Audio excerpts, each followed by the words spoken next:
할렐루야. 오늘은 2020년 8월 2일 주일날입니다. 오늘 새물결 교회에서 주신 하나님의 말씀은 민수기 4장 1절로 49절 말씀, 각자 맡겨진 삶의 자리에서 란 제목으로 말씀을 드리겠습니다. 할렐루야. 본격적인 더위가 시작되는 8월 첫 주입니다. 한 주간 장마가 오락가락하는 가운데서 중복도 지나고 또 코로나도 진정되고 있고 백신도 개발된다는 소식이 들어와서 좋은 시절이 우리에게 다가오는 것 같습니다. 우리도 복된 주일날 큰 은혜를 받고 성령이 함께 하시는 기쁜 날 되기를 축원합니다. 우리 민수기를 통해서 믿음이 단단히 세워지고 성숙한 신앙으로 발전되기를 소망합니다. 지금까지 우리는 민수기 1장에서 싸움에 나갈 만한 각 지파와 종족별로 20세 이상 된 남자에 대한 인구 조사가 있었는데 60만 3,550명이었습니다. 레위 자손은 군사가 아니기 때문에 계수하지 말라고 했습니다. 2장에서는 각 지파 종족별로 지도자를 세우고 진을 배치하는데 모두가 하나님이 계시는 쪽을 바라보라고 하셨고 유다 지파는 메시아가 오시는 동쪽을 향하여 배치했습니다. 3장에서는 아론의 네 아들 중 나답과 아비후가 여호와께 예배를 드리는데 번제단에서 나온 불이 아닌 다른 불들에다가 타 죽는 것을 말씀하십니다. 1개월 이상 된 레위 자손과 이스라엘 지파의 장자와 짐승의 첫 새끼를 계수하라고 하셨습니다. 계수해 보니까 이스라엘 12지파의 자손이 273명이 더 많습니다. 그들은 레위 지파를 통하여 대속을 받을 수 없었기 때문에 성전에서 필요한 돈을 마련하기 위해서 개인당 5세겔씩 성전세를 부과했습니다. 그래서 대속을 받도록 했습니다. 신약에서 우리 예수님께서도 제자들도 성전세를 납부한 것을 볼 수 있습니다. 자, 4장에서는 좀 더 구체적으로 하나님을 섬기는 사람들의 나이는 30세부터 50세까지로 한정합니다. 레위 아들들이 해야 할 임무와 주의할 점을 세세히 기록합니다. 1절로 21절까지는 고핫 자손의 임무에 대해서, 21절로 28절은 게르손 자손의 일에 대해서, 29절로 33절까지는 무라리 자손의 임무에 대해서, 34절로 49절 말씀은 실제 봉사자의 수를 계수하여 종족별로 또 계수합니다. 약속의 땅에 들어갈 자를 철저하게 계수한 것은 마지막 날 심판 때 천국에 들어가는 것도 철저하게 계수한다는 것을 보여주고 있습니다. 이런 세세한 기록이 오늘날 우리가 예배자로서 어떤 자세로 하나님을 예배드리고 삶을 살아야 하는 것인가를 말씀해주고 있습니다. 우리 모두 한 사람도 낙오되지 않고 천국에 들어가서 자리에다 칭찬받는 복된 새물결 가족들 되기를 주님의 이름으로 축원합니다. 문득 어린이들이 부른 찬양이 떠오릅니다. 돈으로도 못 가요 하나님 나라, 힘으로도 못 가요 하나님 나라, 거듭나면 가는 나라 하나님 나라, 믿음으로 가는 나라 하나님 나라. 단순한 가사지만 계속 노래를 부름으로 머리에 새겨지고 입에 담고 가슴에 새겨서 믿음으로 구원받는다는 것을 확신하게 됩니다. 오직 예수를 믿음으로만 구원받고 천국에 들어간 줄 믿습니다. 오늘 본문에서 세 가지를 교훈을 줍니다. 첫째로 자신의 가장 중요한 것으로 하나님을 섬기라는 것입니다. 3절 그렇게 나와 있죠. 고핫 자손 중에서 30세 이상으로 오실 50세까지 회막에 일하기 위해서 그 역사에 참가할 만한 모든 자를 계수하라고 하십니다. 나이가 30세부터 50세까지를 계수해 보니까 2,750명이었습니다. 그런데 민수기 8장 24, 25절에서는 성막에서 일할 수 있는 나이를 25세부터 50세라고 합니다. 다윗 시대에는 백성들 축복하고 하나님이 함께 하신 것이 즐거워서 예배를 더 많이 드리게 하기 위해서 20세 이상부터 훈련받도록 했습니다. 그 당시에 공식적인 업무를 담당하는 나이는 30세 이상이었는데 수습 기간을 5년 내 10년 정도를 둔 것입니다. 예수님도 30세부터 공생애를 시작하셨습니다. 누가복음 3장 23절에 예수께서 가르치심을 시작하실 때에 30세쯤 되시니라. 요셉도 30세 애굽의 궁전에 되었습니다.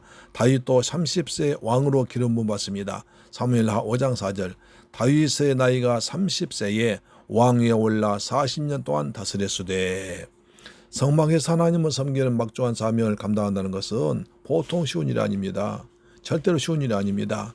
나이가 너무 어리면 혈기를 부릴 수 있습니다. 경솔할 수 있습니다.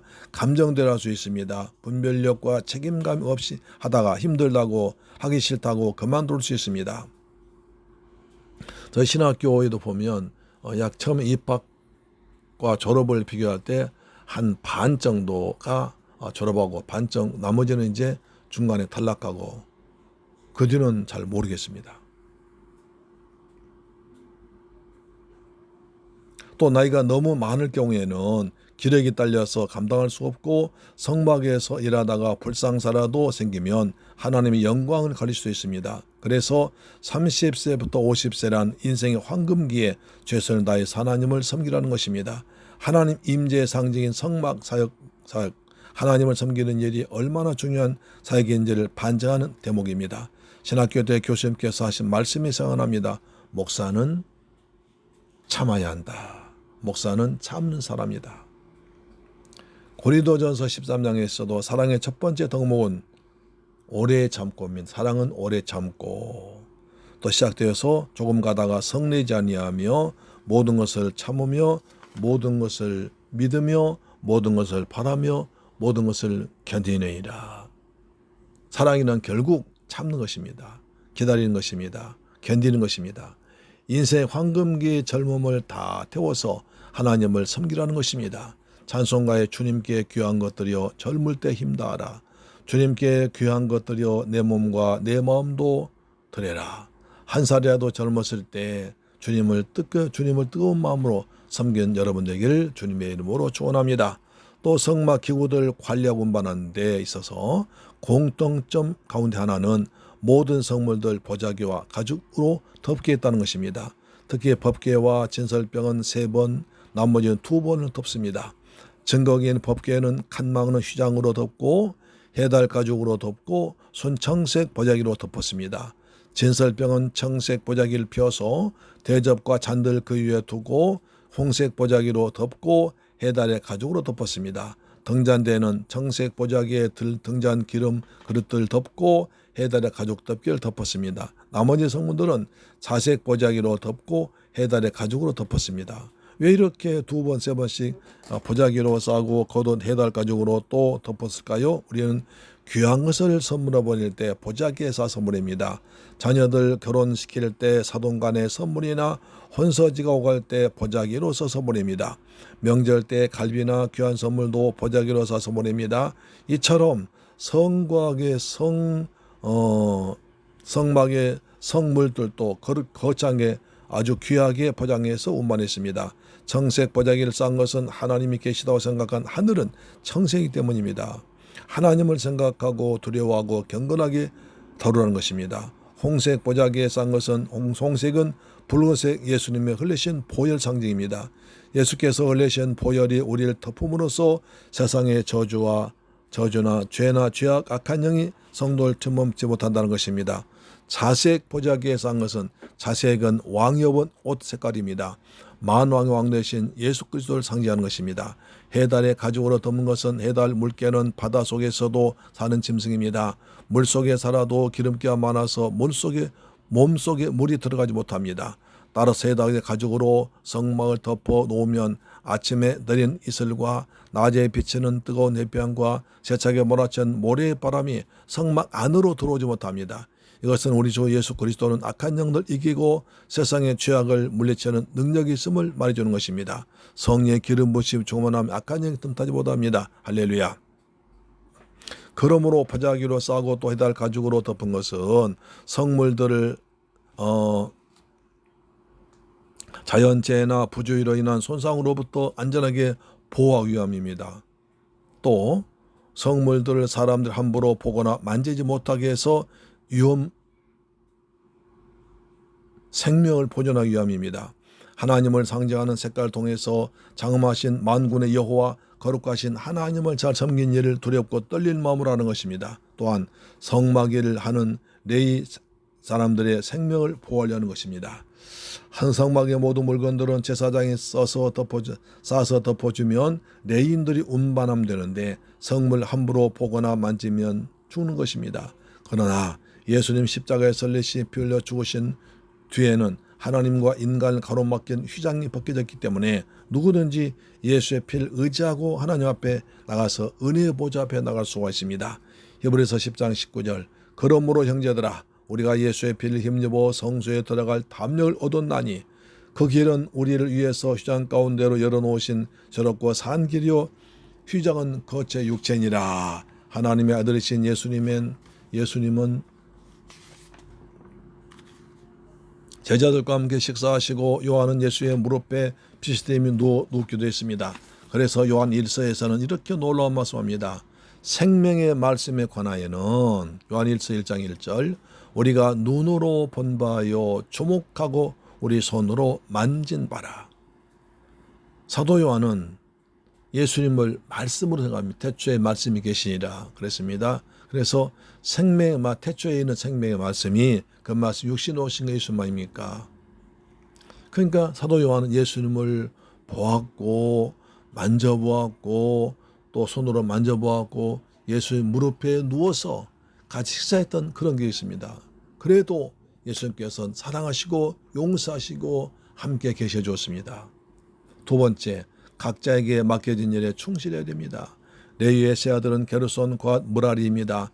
게르손이 3장남입니다. 장세기의 족장사에서 가져 등장하는 장자의 축복권 등에서 볼 수 있듯이 장자는 매우 중요한 자리였습니다.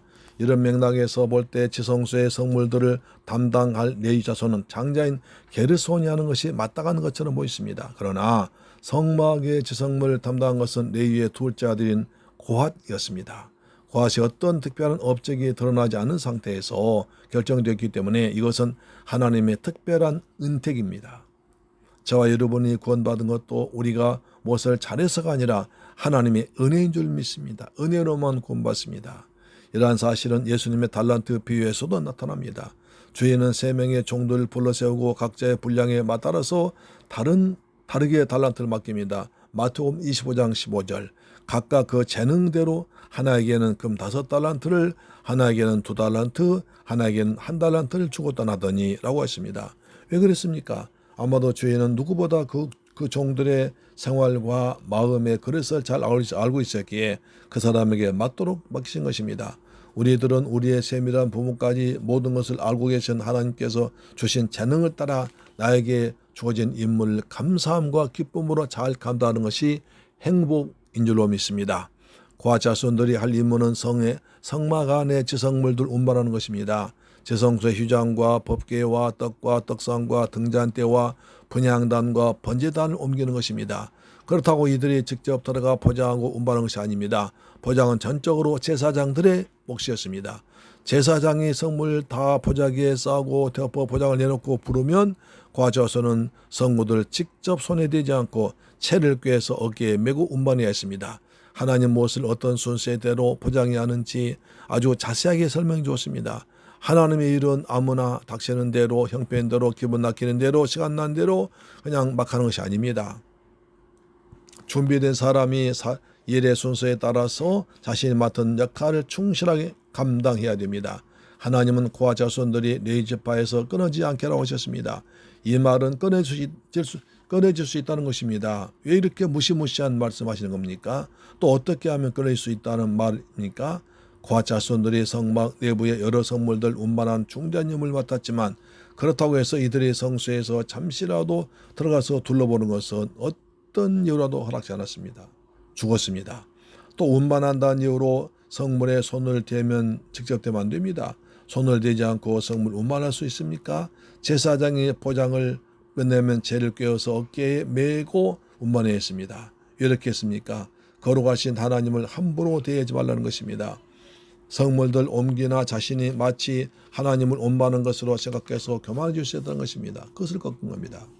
하나님의 일은 경외함으로 감당해야 됩니다. 내게 주어진 일에 하나님 말씀에 따라서 최선을 다할 때 내가 살고 복을 받고 하나님께 영광이 될 줄 믿습니다. 레위의 첫 번째 아들 게르손 자손도 그와 자손과 마찬가지로 성막에서 봉사하게 되었습니다.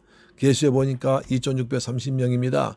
게르손 자손이 우리가 장남인데 왜 제성물들 운반하지 않고 휘장을 운반하느냐, 우리를 무시하냐고 불평하지 않았습니다. 순종했습니다. 게르손 자손은 휘장을 맡았었는데 포장, 문장, 양장, 덮개 그리고 그것들에 따른 줄과 부속품 일체입니다. 그것들 이동시킬 때는 고앗 자손이 맡은 성물과는 다르게 소 4마리와 소리 둘로 이동시켰습니다. 레위의 세 번째 아들 므라리입니다. 이 자손이 많은 사역은 성막의 널판 기둥 받침과 말뚝을 줄들 거두 운반한 것이었습니다. 계시에 보니까 3200명입니다. 주로 구조물 운반한 일을 맡았는데 운반 방법은 소역과 수레 넷을 사용하는 것입니다.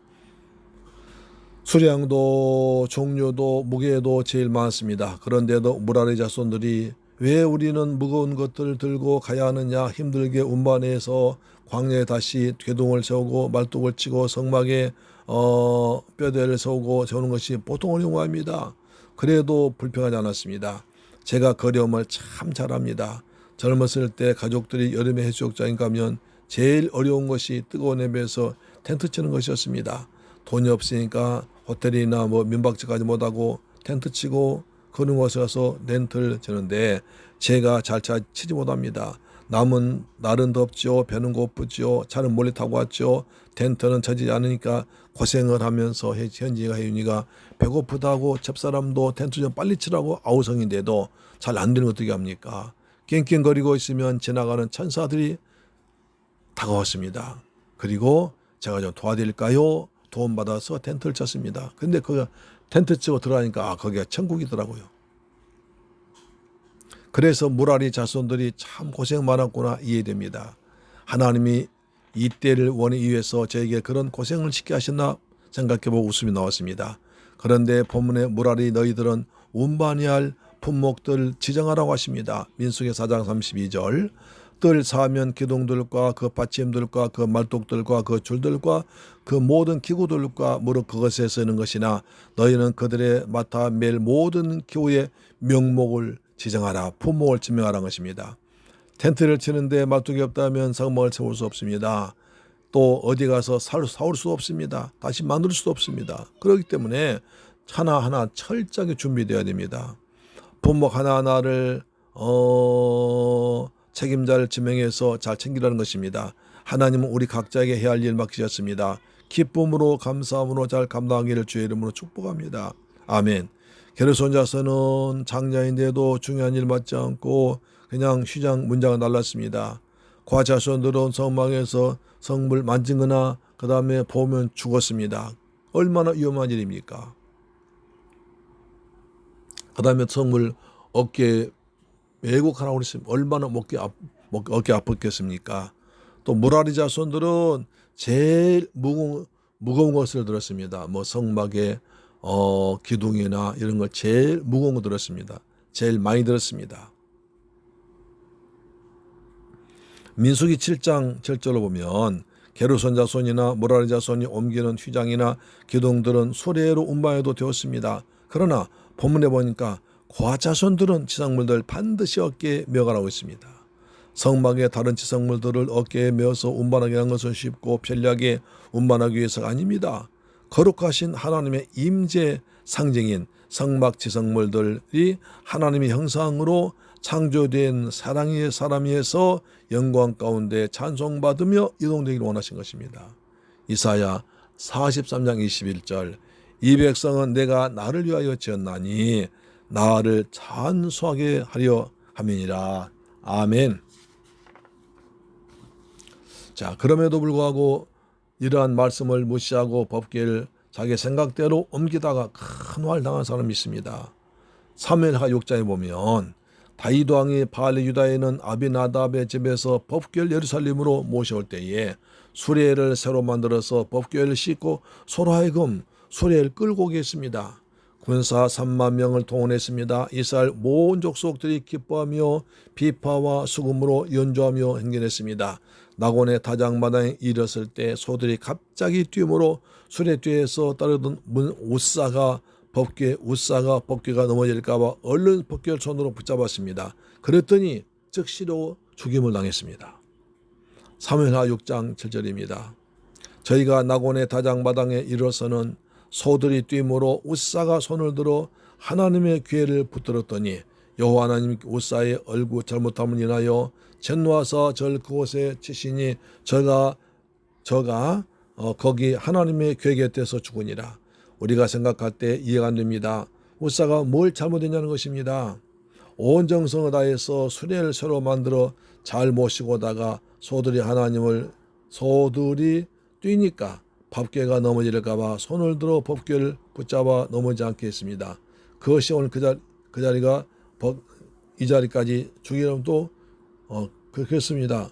그 자리에서 죽일 정도로까지 큰 잘못이 한 것입니다. 이러한 오해가 있을까봐 하나님은 설명해 주십니다. 역대상 15장 12절로 13절. 저희에게 이르되 너희는 레위 사람의 족장이니 너희와 너희 황제 형제는 몸을 정결케 하고 내가 예비한 곳으로 이스라엘 하나님 여호와의 궤를 메올리라. 전에 너희가 매지 아니하였으므로 우리 하나님 여호와께서 우리를 충돌하셨나니 이런 무리가 규례대로 저에게 하지 아니하였음이니라. 하나님 웃사를 죽게 한 것은 민수기 4장에 분명히 언약궤를 그와 자손이 어깨에 메어 옮기라고 명령 내리셨는데 그 술에 씻고 인격이 없는 짐승으로 끌겨왔기 때문입니다. 하나님은 하나님을 하나님으로 모시지 않고 말씀에 순종하지 않은 사람을 싫어하십니다. 하나님을 섬기는 일에 있어서 말씀대로 하지 않고 자기 생각대로 하는 충성, 열심히 문제가 될 수 있습니다. 하나님의 일은 어깨에 매는 심정으로 말씀대로 순종해야 복을 받습니다. 말씀대로 살아가려는 특별한 노력이 필요합니다. 레위인 과 자손들의 책무가 어려운 것은 이 말들은 죽음을 담보로 하고 있는 것입니다. 영광스럽지만 위험을 누발하고 위험이 있지만 위험한 일인 것입니다. 우리들이 교회를 섬길 때 때로는 내가 하는 일이 너무 힘들고 왜 나만 이렇게 어려운 일을 해야 하는가 별 생각이 다들 때가 있습니다. 왜 나만 겪는 고난이냐고 원망하지 마세요. 고난의 뒤편에 있는 주님이 주신 축복 미리 보면서 감사하세요. 할렐루야. 아멘.